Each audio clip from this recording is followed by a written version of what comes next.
Good afternoon, everyone, and thank you for joining us for today's business series conversation on mitigating the Great Resignation. I'm DJ Martin, Director of Advertising for the Portland Press Herald. Today, our business projects editor, Carol Coultas, will be moderating the panel discussion on strategies to help business managers keep their employees. Before we begin, I would like to take a moment to thank our generous sponsors for their support of our program. Thank you to Cross Insurance, Katahdin Trust Company, Goodwill Northern New England, Harvard Pilgrim Healthcare, and our presenting sponsor, Machias Savings Bank. Here to say a few words is Jim Edwards, Senior Vice President of Cash Management Solutions for Machias Savings Bank.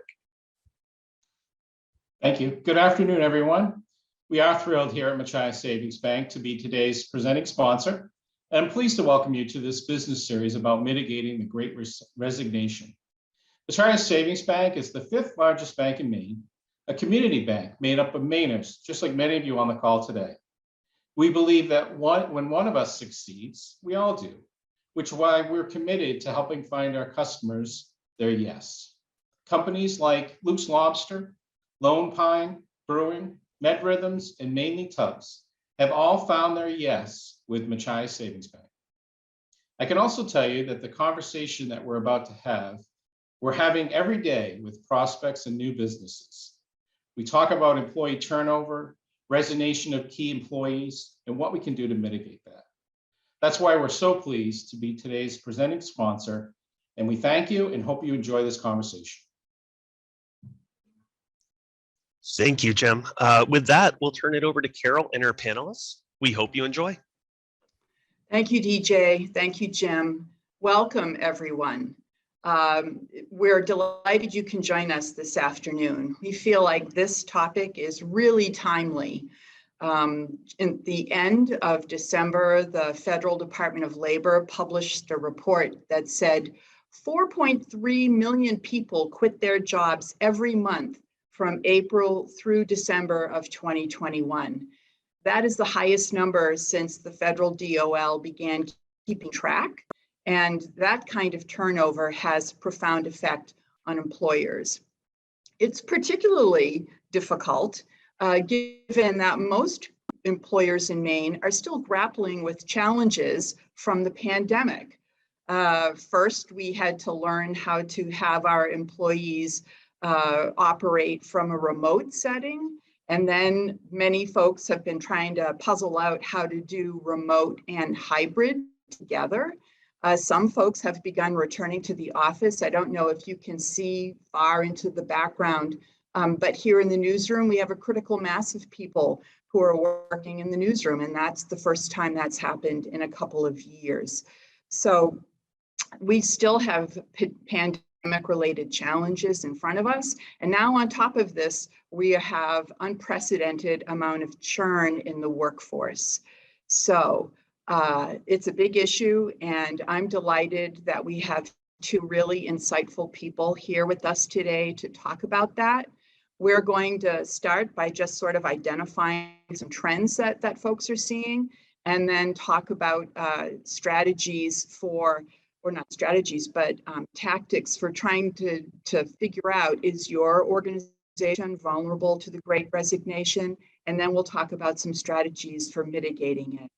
So let me introduce our panelists to you. First, we have Genevieve Fullilove. I love that name, by the way. It's really just fun to say. Genevieve Fullilove. She is a practice director with the finance and accounting and permanent placement practice at global HR consultancy Robert Half. She's been with the company since 2007, and she serves the Portland market. So for those of you in Southern Maine, she may be a familiar face. Genevieve has been a consistent top performer within the company and has held multiple leadership roles during her tenure. She's passionate about helping people in their career journeys and enjoys working with both clients and candidates. Active in the community, Genevieve sat on the board of directors for the local Institute of Management Accountings for 8 years and has volunteered with both Portland Adult Ed and Junior Achievement. And also joining us this morning is Julie Alig. Julie founded her consultancy called JLA Analytics 3 years ago after a long career advising businesses and institutions of higher learning on how to use data and analytics to better understand their customers' employees and ultimately improve the bottom line. She earned her doctorate in political science at the University of Chicago and worked in higher ed administration for 20 years doing data science, projections, and surveys before she started her consultancy. She brings those same tools to clients, including HR departments, manufacturers, and service providers. She has been a mentor with Girls Inc., a STEM mentor with the New Hampshire Tech Alliance, and a board member of Media Power Youth. So just off the cuff, I think it's wonderful that both of you have committed a lot of volunteer time to grooming young people and hopefully introducing them to the opportunities that exist in the world of business. So welcome to our panelists, and let's begin. My first question is, based on your observations, are there any specific trends you're seeing with respect to the Great Resignation and the working population most likely to join it? Are more workers who are close to retirement deciding to retire now rather than a few more years? Or is it young people who are eyeing greener pastures maybe and jumping ship? And also understanding that in many households, women are the ones who are both holding down paying jobs and managing their households. And for them, a lot are just simply exhausted trying to balance the responsibilities of working remotely, maintaining households, and in some cases, teaching their children. So can this be attributed in large part to the pandemic? Or are there other things that are sort of all kind of colliding right now? So that's my first question. So trends, Genevieve, what are you seeing? We'll have you start the conversation. Sure. Yes. Thank you so much for having me. I'm excited to be here. And, it is a really timely issue, and I think the answer, to all of those questions is yes, right? It's not just one thing, right? It's the impact of a lot of different things. But, the biggest thing that I'm seeing, and I have this very unique perspective because I work with people who are, permanently employed and confidentially looking for, to make a change. And so really, what the overwhelming thing is that I hear is that people feel stuck in their jobs with, nowhere to go. And, that's what maybe makes them think that the grass might be greener and, looking for something a little bit different.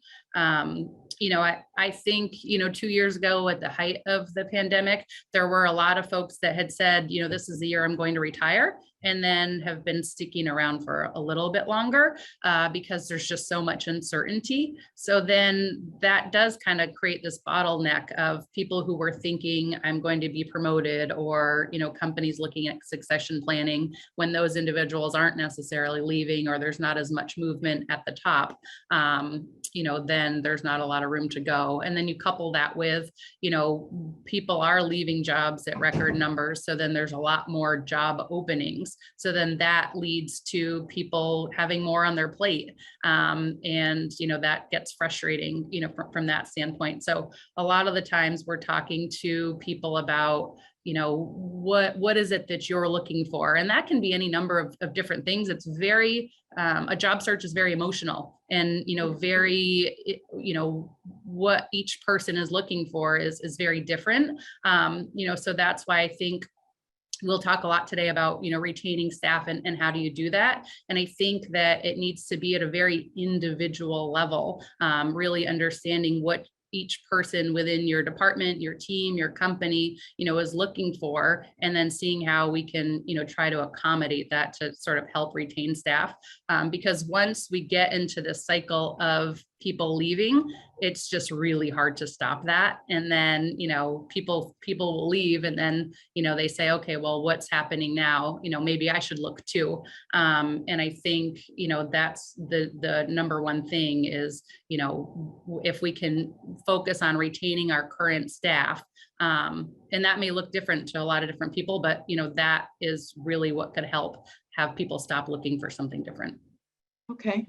Thank you. And how about you, Julie? What kinds of trends are you seeing? Yeah, thank you so much. And it's a pleasure to be here. I'm very excited to talk about all this. Genevieve mentioned that from her vantage point, she's seeing that the tactics or what's going to work to help mitigate this is very individual, right? And, I would completely agree with that. When I look at this, Carol, you asked such a good question to start us off. And my answer is yes. It's all of that, and from my vantage point, from who I've been talking to and the things I've been reading, it seems to me like we've got a couple of drivers, and one of them, it seems to me, is that we've got 5 different generations in the workplace right now. And if you think about that, and you think about the different experiences they had growing up, right, and then growing at work and their job and all, and their different values, how they perceive work and where it falls within their life, what they want to get out of it, they're very different. So if we look at, the oldest group, for example, thank you so much, the traditionalists way over there on the left, they're the ones who've been in the workforce the most. And look, they're under values, respect, security, loyalty, obedience. Contrast that to Gen Z. They want personal well-being. Gen Z is the type of employee that they are willing to quit without having another job lined up, which, my parents just drilled into me and maybe some other people here. You do not leave a job without another one lined up. So I think that, to Genevieve's point, I think that when businesses are thinking about how to retain their employees, I think one of the biggest things is to think about who they are, and who they are, unpack that a little bit. And I would suggest, and I've been telling clients, really look at some of these generational differences and how they're playing out. Okay, so it sounds to me like that you are seeing the Great Resignation is affecting people of all age groups, and I wonder, and so are you also seeing? Is it concentrated in a particular industry, or are you seeing folks leaving in droves across the board? I'm just curious if either of you see some kind of a critical mass of resignations, particularly in one industry or another. Genevieve? So, I think there's a couple things, what we've been seeing is, people and, between 2 and 4 years within their current company, that's where we've been seeing the biggest, a lot of movement from that standpoint. And then, from an industry standpoint, technology has been a huge mover as far as, a lot of transition, there. But I think it's again, it is very, individual, from that standpoint. So, but yeah, the biggest movement we've seen are those people 2 to 4 years, maybe don't have a chance to go, forward, or don't have a clear picture of what, a career plan looks like for them. And then in the technology industry as well. Cool. Okay, good. So then let me ask the second question here. So assuming you're a business manager and you are responsible for supervising a certain number of people, are there tools available to you to assess how vulnerable your workforce is to to leaving? I'll just say to leaving. I was going to say being poached or something, but we won't go there. So just how susceptible your workforce is to the Great Resignation. And I know, Julie, you have sort of a metric that you use to help people figure that out. And so maybe you could take the first stab at this question. How do you tell how vulnerable you are to having people leave? Right, thank you. So, what I use is something that's very familiar, probably to most people here. I look at retention rates and turnover rates. So it's not so much that it's the particular metric that is different, but it's more that I don't just look at the overall numbers. I think it's really important to go down a level or maybe even 2 levels and really look that way. So for example, instead of looking at your company, what your retention rate was overall, really start breaking that down. And again, I think Genevieve and I are probably going to be just hitting that individual kind of theme all the way through this. Really get down and unpacking that. What does it look for, let's say if you're a manufacturer, assembly line versus warehouse versus back office, right? Really getting down to the people. You might want to do it by gender. You might want to do it by generation. I've told several clients, that really might explain what's going on and give you a good idea of how to move forward. So I think it's more, it's unfortunately, there's no silver bullet. I think that there is so much going on with what we're living through right now that one tactic is not going to really solve it. But using that and really looking very clearly at different subgroups, I think that's where you're really going to find what's going on. So do you look at that, do you apply that before people have started to leave, or do you need to have people who have left in order for you to go and get something valuable out of that exercise? I would start today. I would take a look and just see where things are. And then I would also, and I think we're going to talk a little bit later, maybe about employee engagement, right? Right. And what employees want. I think being able to marry that with some information or some data on employee engagement, employee experience, I think putting those together is really going to be where that can really help businesses. And it's not anything that you need to buy some ginormous software system for. Okay. And Strawberry, could I ask you to put up the link for Julie's, for her, she has a blog where she outlines these steps very clearly. So there we go. There it is. So for folks who do want to apply this information to their own workplaces today, here's a little schematic for you. If you click on that link, you can begin that exercise of identifying where your company is vulnerable to having folks leave. And so I think that that's a really helpful process. And how about you, Genevieve? How do you advise clients to assess their vulnerabilities to this? A lot of my clients come to me when they've had an ad posted for a little bit of time and that they have a vacancy that they can't fill, right? And so, I talk to them a lot about, why is this position open? And we really dig into, what's happening within that company, within that department.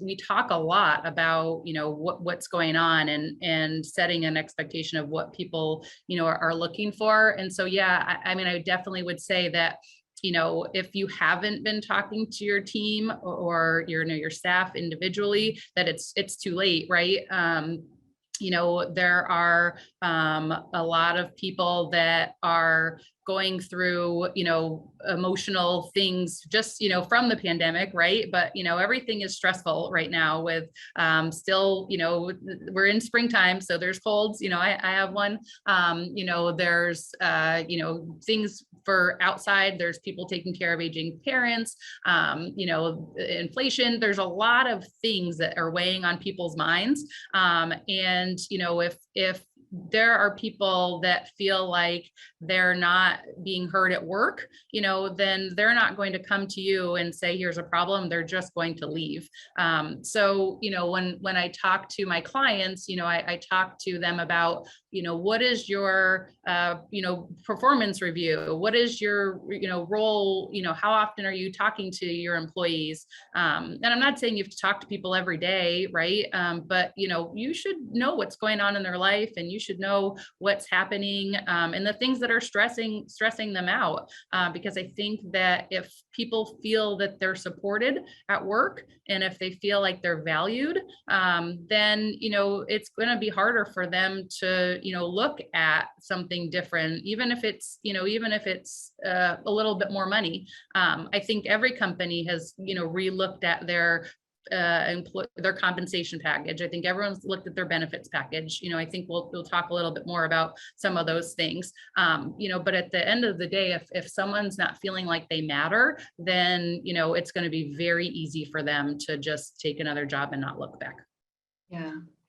When I spoke with Genevieve in advance of this event today, she had a really succinct question that she thinks is beneficial for a supervisor to ask someone that they manage. And that is, what do you like about your job and what are you missing? And I think that really kind of summarizes pretty simply the information that you need as a business manager in order to make good decisions that benefit not just your company, but the well-being of your employees and helping them stay engaged. Yeah, I mean, we as a company, we are very collaborative. We work as part of a team. When prior to the pandemic, there were a lot of people in one room. It was loud. There was a lot going on. And then we all went, not all of us, our office remained open. I chose to come in, but we did offer, people to go, remote. And, I noticed very early on that we lost just some of those things that, if someone comes in and you can tell just by their body language that they're not having a good day, that might not translate on a Microsoft Teams or a Zoom call. And, there are people on my team that, I know well. And if they've been quiet, then maybe there's something that I have to dig into that's, impacting their performance at work. So, for me, it's been always very important as a manager to understand, my team, but it's been something that I have to put an Outlook reminder in my calendar, to make sure that I do a one-on-one with someone. And it does take a lot, but, I would much rather have those conversations than have to try to refill, a position on my team for sure. Yeah, so it's a proactive way of addressing this issue. Cool. You both mentioned the importance of company culture in terms of retaining employees. So can you talk about the cultural priorities and values that you see as having the greatest impact? And if you have specific examples, that would be great. And especially, I think the whole issue of values is important, going back to the slide that Julie showed a few minutes ago, where depending on the generation, values can have an outsized impact on someone's feeling engaged with their employer. So Julie, why don't you start with that one? How big a deal is our company values in this environment? I think they're extremely important. I think that's what people are saying right now. I think it's one of the things that they're saying, right? When they quit, when they leave, when they take another job, that the values of their current company, however you define that, right, are out of step with them. And those values could be, listening, something as simple as listening in company culture. If you think about companies that are very hierarchical, you're not going to have so much listening there. But to people, employees who want to be heard, who want to be understood, and want to feel like they're valued for all of the hard work that they're putting in, that's going to be terribly important. I think a lot of the conversations around diversity, equity, and inclusion also are right in that sphere, Carol. I think that people are saying we want to be seen, we want to be treated, right, as if we are, as if we're respected. And how do you feel, Genevieve? What do you think? I mean, I think that in this market right now, right, it's definitely a candidate driven market, that if people aren't getting, what they want, then they're just going to go someplace else to get that. Whether it's true that the grass is always greener, it is perceived that someone can, get some of the things that they're looking for. But, culture is a strange thing, and it's changed so much because, my office looks very different than it did, 2 years ago. There's some days that I'm in the office, by myself, and then some days there's 7 people. And that's been a little bit of a shift for me, right? I'm a different type of tired, I come into the office and all of a sudden I've interacted with, 10 people where I haven't done that for a little bit. So I think it's just about, again, from an individual standpoint, and, the generational thing is very important, right? Because there are different things that are important to different people. But, even outside of that, if I look at my team, I'm the only one that has a child. And so, I spend a lot of time trying to figure out, okay, how can I work my meetings around my son's bus schedule, and sometimes that's stressful, from that standpoint. But I have a very supportive management team that, they know, and I've been with the company for a long time. So, sometimes newer employees maybe aren't as, trying to be as, they don't know their management team as well. But I mean, I think as a manager, I know that if there's a time that I have to say to my, manager, hey, I'm just going to sign off because I need to take a nap because I was up, with my son who was coughing all night. I don't get it's a, do what you need to do. And so that's important to me, is that, what's important to me is that, I can have the flexibility to take care of my child. Someone, it might be important for them that they don't have to put their dog in doggy daycare. It might be important for someone else that they go to the gym every day from a certain time to a certain time. So, it's more than just, a generational thing. It's an individual person, thing for sure.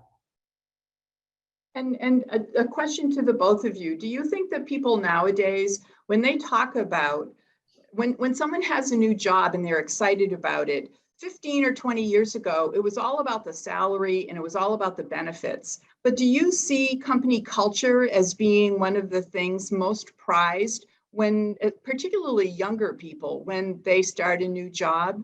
I ask that as a boomer who, it was always just about the salary and the benefits, and there wasn't a lot of conversation around, company culture, or this company reflects my values, or anything like that. So I'm just curious, do you see that as having more prominence maybe than it did in the past? I think it depends on the person, right? People are getting paid more for what the market is. It's really gone up, dramatically. So, some people might feel that their value is based on how much money they make. Some people might feel that their value is, their title. From that standpoint, I think culture is important, but again, with this world where there are some people that have a hybrid, opportunities and, remote work opportunities, that's changed so significantly. So it's kind of hard, again, from an individual standpoint. Julie, do you have anything to add to that? I don't think so. I think it really is pretty individual. Okay. Yeah. Thank you. And so now we get to the strategies. So I'm curious what strategies you both have found as most effective at keeping employees engaged and committed to a job. Genevieve, you mentioned leadership and how important it is to be flexible in our conversations. And so I just, can you give us some examples of strategies that are working, and maybe some innovation around some strategies that would be helpful for our audience? Either one. Oh, I think that, communication is the biggest, thing from that. And some of the things that our company has done really well has been very transparent about, what's happening, the technology that we're, using. Our company has done a really great job of, communicating different, diversity and inclusion, things that we can do. Our company has done a really great job about, if we've been able to, our hybrid or just even re-entering offices, the communication has been just phenomenal. And there's never something that if I don't have a question about that I can't ask to. But I think, there's a survey that had said something about 34% of employees feel that performance reviews are ineffective and won't help them reach their, professional goals. And so, I think if companies don't have a clear performance review process, that needs to happen. And, I think employees need to be able to feel like they can talk to, their management team and their peers. Again, in some instances, people aren't in offices to know, okay, so-and-so just went to the, to get lunch together. What are they talking about? Or, there's so many things that, that are happening kind of outside a traditional office that I think if people aren't talking to their employees, asking individually what people need, then they're going to find that, I guess I should say they shouldn't feel shocked when someone that, they feel or, gives their resignation that they can't say, well, what do you mean? Why are you leaving? We should know and be really in tune with our employees for those reasons. Okay.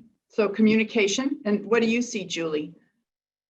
I looked at some survey data. I know you're so surprised that I went out and looked at data. The Pew Research Center did a survey last month, and they asked people who had left a job in 2021, what were the reasons? And, the top one was low pay, right?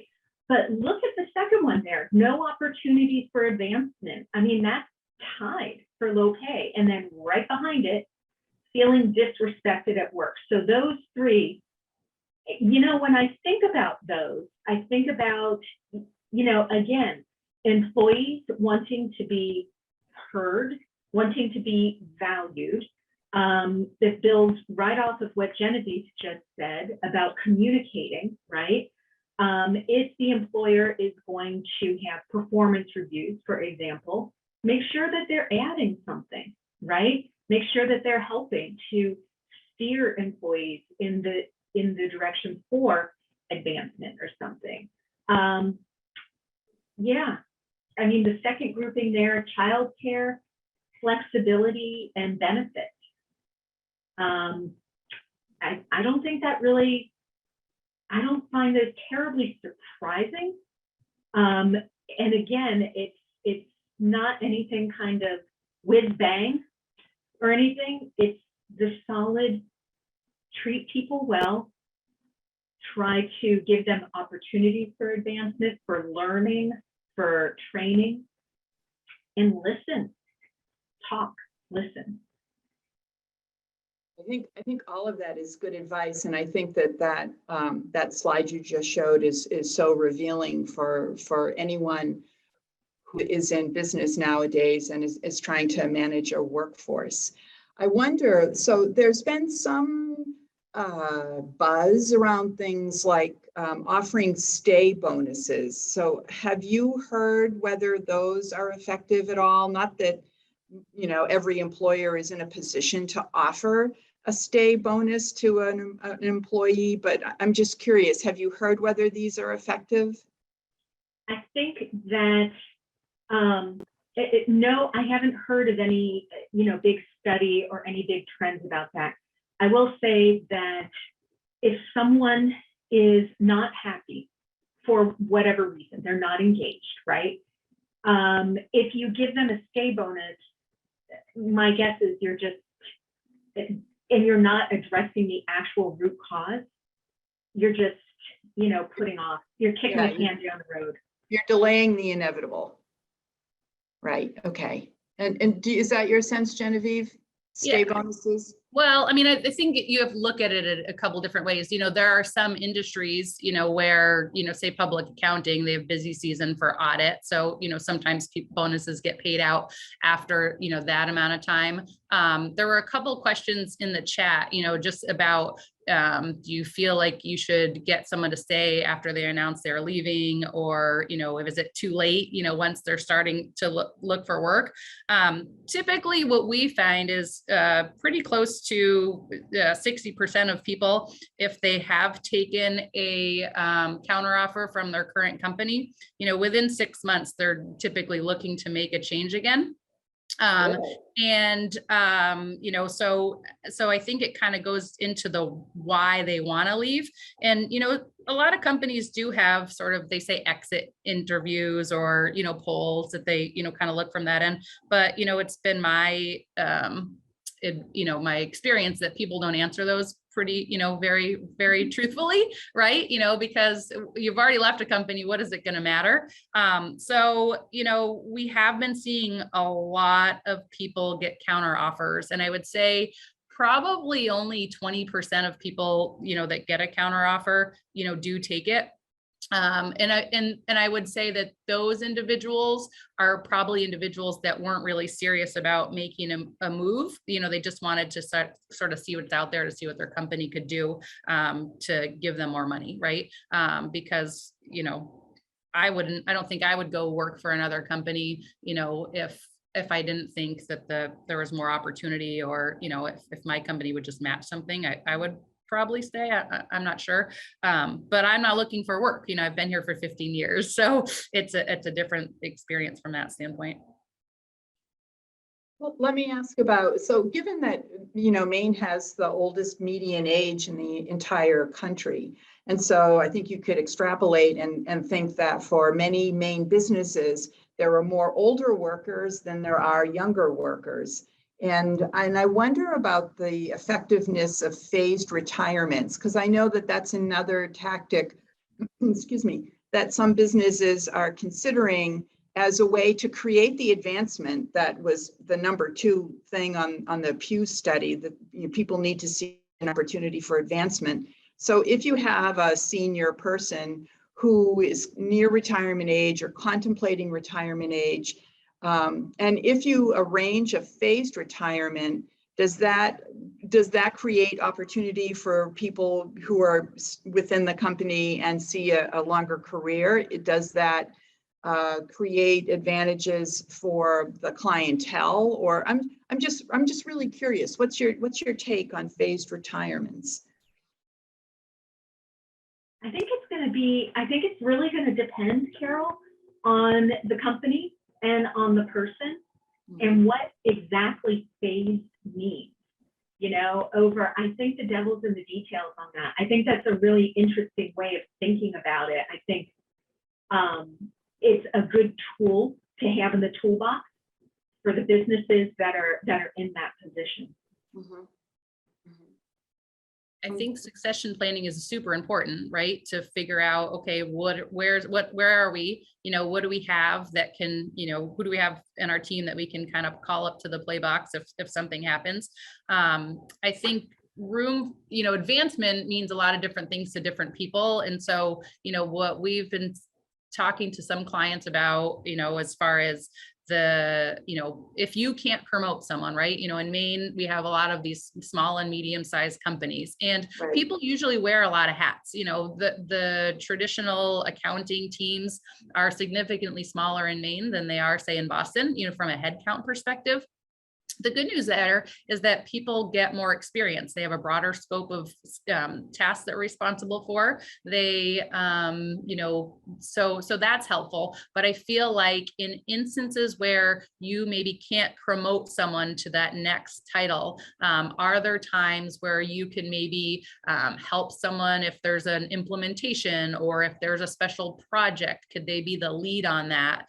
To really kind of look at your staff and play to the strengths from that standpoint. And sometimes that's enough for someone to say, you know, hey, look, I feel good. I was tapped on the shoulder to do more.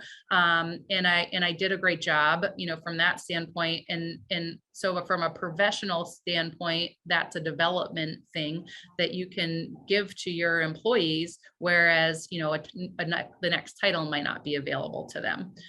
So, you know, it is hard, you know, with these companies where there's not a lot of, you know, movement within the company, you know, from that standpoint. And I think that, you know, that is something that people need to take a look at for sure. And before we get to the questions, I wonder, do you see a time when this is all going to shake out and we're going to return to what we used to consider normal? Or do you think, can you just sort of off the top of your head share, what do you think needs to happen for this amount of churn to just settle out? Like what will happen to make that less an issue for business managers? It's you know, it's going to be a while, you know, I wish I had a crystal ball. I really do. I say that a lot in my job.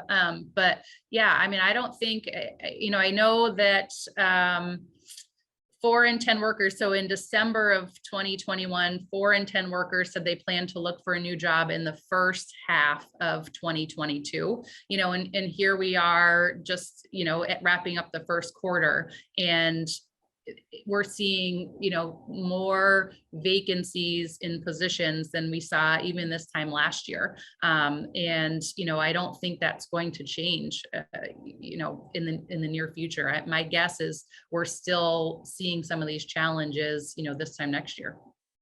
Wow. So these ideas that are being presented right now are super timely, because it's not like we're on the other side of the Great Resignation, not from your data anyway. Right. Yeah. Okay. Now, And how about you, Julie? Yeah, I don't, you know, what is normal? I think this is the new normal. I think it's being created right now. I think we've got such an upheaval in the workforce, just because of the different generations we talked about. We've also got an upheaval in the way that people do work. People, for the past 2 years, we've been working remotely. We've been, all of us, doing this ginormous social experiment, and we've been productive, and we've kept the economy going through a pandemic.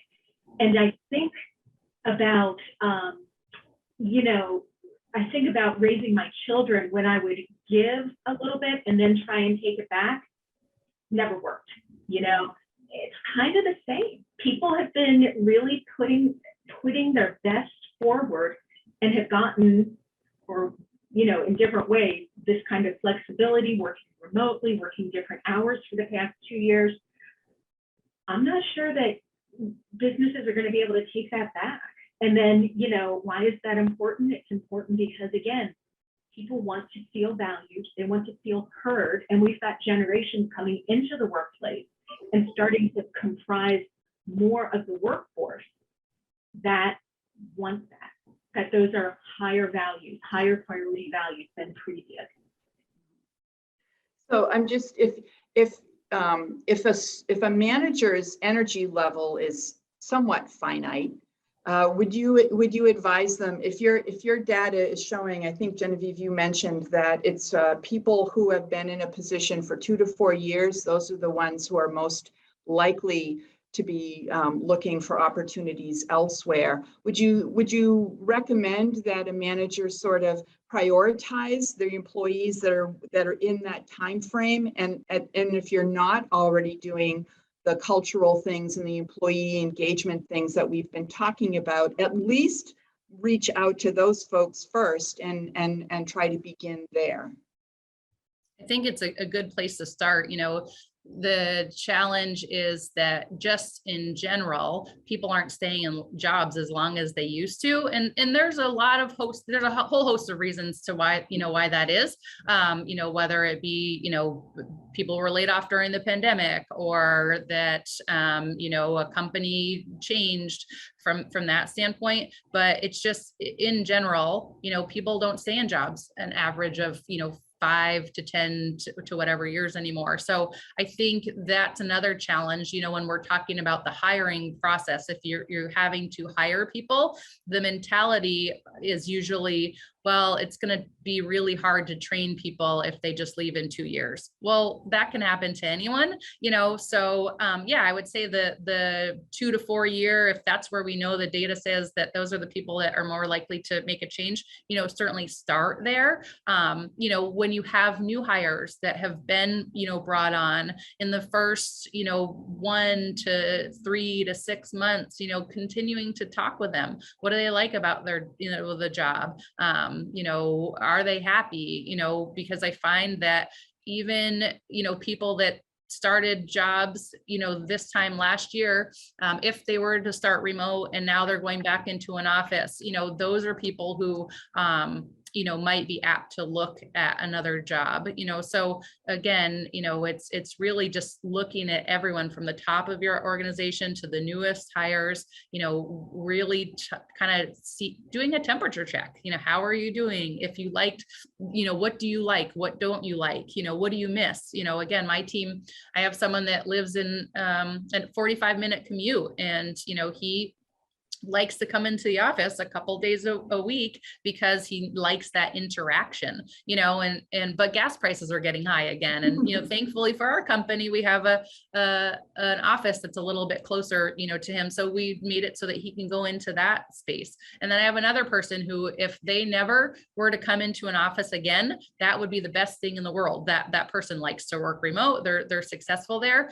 but, that's not ideal for, what our team is. So we talk about, okay, well, what do you want? If we have to, meet as a team and this is what it looks like, where do you work? And, I'm not saying that, we just give everything to everyone, because that's not realistic. But, I think that if we can be creative and say, okay, well, here's what you're looking for, and here's how I can meet you halfway, or even, yield a little bit, I think that's going to go a really, really long way. Good. Well, so let's take some questions. I have some from the folks who registered in advance, and I would ask if you put a question in chat, can you please put it in the Q&A box, or Strawberry, can you sift through the chat questions so we can grab those in the as we work through the questions that were submitted in advance. So so the first question that we got was from someone who said, when employees have concerns, it's often difficult for them to bring the issue to their employer because of the fear of negative consequences, or simply because of the power differential. How can managers create a culture where employees feel more comfortable speaking frankly about potential issues before taking the step of quitting? So I think we've spoken to that somewhat, but Genevieve, maybe it bears repeating in terms of what you were saying about communication is the thing that you really need to focus on. Right. I mean, I think there's I don't know. I mean, it's easy for me to say there's a larger problem if you feel like people can't, speak transparently, about what they need. But, we're in a world of, it's easier to send a text or send an email than it is to have a conversation, So, I mean, I would say if, it's hard for me to know what the company's, policy is as far as, is there an HR team? Is there another manager that someone, can talk to, but I think that, really, if you want to get honesty, then you need to be able to understand that you might not get what you want to hear, right? So be able to embrace what people really are feeling and change that. Because if you're, you don't want to address something, then don't ask the question. But, I think that however you can figure that out, whether it be, if there's a sub-manager team, if it can come from HR, if you can do an employee survey box where people can just type something out and put it in there, whatever it is, to get people, I think that if they're afraid to ask a question, then if you can do something confident and then listen, right? Make sure that you address those conversations and those ideas that people have, because, again, if people feel like it's just going to go on deaf ears, then they're not going to speak up. Right. Anything additional from you, Julie, or do you think Genevieve covered the ground for that question pretty thoroughly? Yeah, pretty thoroughly. I would say I would just amplify what she said, listen. And actually ask, but you got to be prepared for hearing something that you might not like. Mm-hmm. That's life. And I mean, if you want honesty, you got to take what you get. Okay. Strawberry, can we take the question that's in the Q&A queue right now? Yeah, I was going to say a question from Karen. How can you get optimal honesty from employees in order to best use it on behalf of them and the organization? In other words, how to help employees not feel afraid to share honestly. So I feel like maybe Genevieve laid out some strategies there by saying that you could do things like an employee survey where there's anonymity guaranteed by the people who fill it out. Is there anything more specific that either of you would like to offer as a, if you're looking for honesty, how do you ensure that you'll get it from your employees so there isn't fear of retribution if you speak something that's unpopular? I think a survey is, a good tool. It can be as long as you, make sure that the responses are kept anonymous, right? That would be one thing that would be important to reassure the potential respondent. And, again, I tell this to clients all the time. If we create a survey and you feel the survey, right, don't ask something if you're not prepared to do something about it.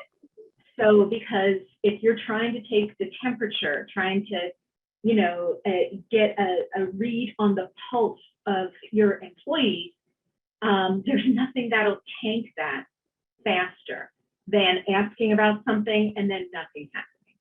Right. So, yeah. Right. So it's not just, you can't just talk the talk, you have to be able to walk the walk, right? Okay. Mm-hmm. Let's take another question from one of our registrants. So any advice for when you reach the line of what you can do financially? We have increased 401k matches, increased overall wages, added in extra paid holiday, incentive bonuses, and free health care for employees. All of this while dealing with COVID, remote work, and now increasing fuel costs. It's getting a little out of control. So I'm sure that particularly for the small and medium-sized business managers, that this is a common frustration. So if you've maxed out what you can do financially, what kind of advice can you offer for keeping your employees engaged?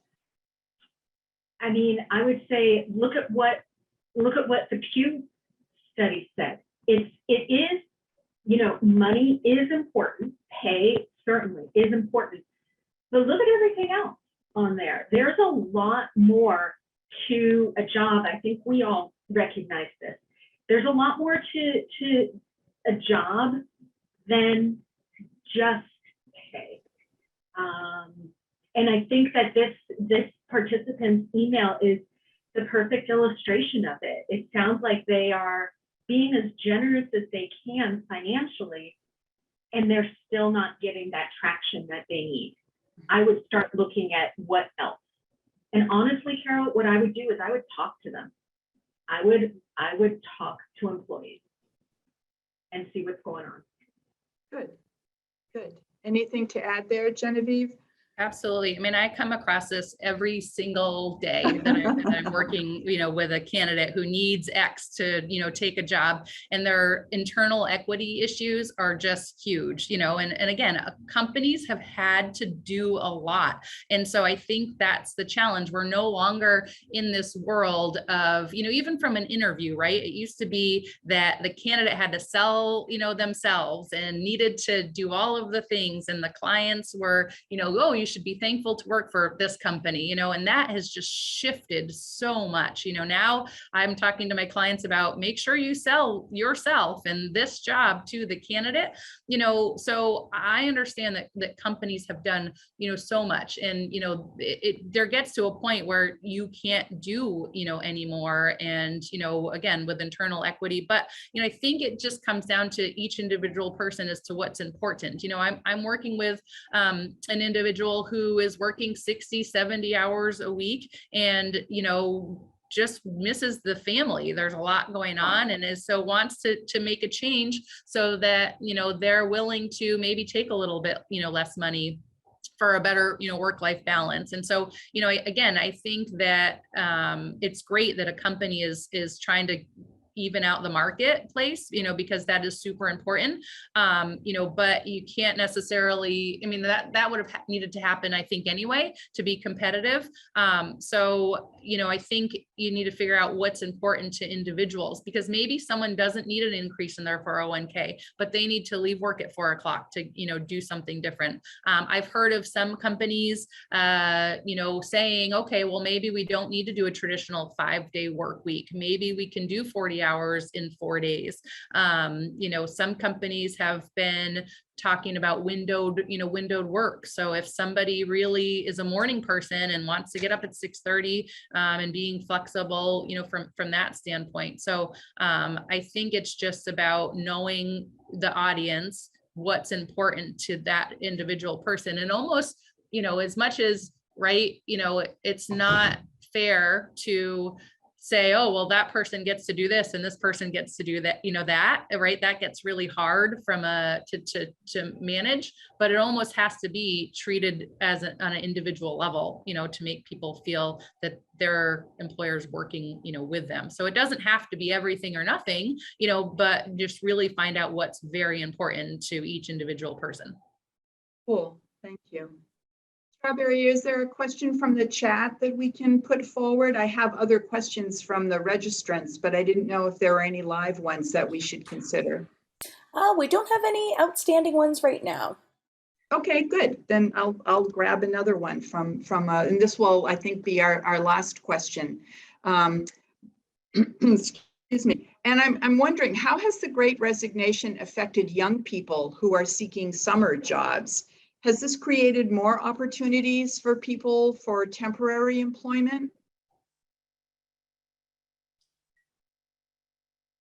Temporary employment, just in general, that's one thing that people can do, with, if employees are feeling that they're overworked and it's taking longer to fill jobs, bringing in a contract employee, that might be helpful, for an individual, or a team to be able to say, okay, look, I hear you, you're overworked, we need to take some of this off your plate. And so sometimes companies, can go a long way to show that they're listening and that they're trying to get them help. From a summer, standpoint, and younger folks, I know so many companies that are just trying to find people to come to work, right?